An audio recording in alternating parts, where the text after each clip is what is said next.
ఒక సహోదరిమని అడిగిన ప్రశ్న ఏమిటి అంటే, గురువు గారు వజూ లేకుండా ఆయతుల్ కుర్సీ చదవవచ్చా లేదా? అస్సలాము అలైకుం వరహ్మతుల్లా. నేను మీ శ్రేయభిలాషి హాఫీజ్ బాయజిస్ సిరాజీ. నా ప్రేమ సోదర మహాసేవులారా, సహోదరిమని అడిగిన ప్రశ్నకి సమాధానం ఏమిటి అంటే, వజూ లేకుండా ఆయతుల్ కుర్సీ అనేది చదవవచ్చు.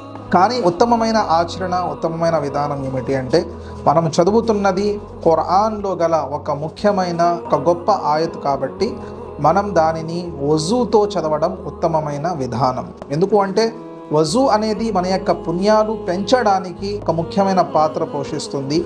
ఇస్లాం ధర్మంలో మనం ఏ ఆరాధన చేయాలన్నా కూడా మీరు ఏ ఖురాన్ ఆయత్ చదివినా, లేదంటే జికిర్ చేసుకున్నా, లేదంటే దరుద్ చదువుకున్నా, వజూ చేసుకొని ఆ యొక్క ఆరాధన చేయడం ఉత్తమమైన విధానం. తప్పకుండా ఈ యొక్క విషయాన్ని మీ యొక్క బంధుమిత్రులకు తెలియచేయండి. మన యొక్క వీడియోస్ని ఫాలో అవుతూ ఉండండి. అదేవిధంగా మీకు కూడా ఇలాంటి సందేహాలు ఉంటే కింద కామెంట్స్లో రాయండి. అస్సలాము అలైకుం వరహ్మతుల్లాహ్.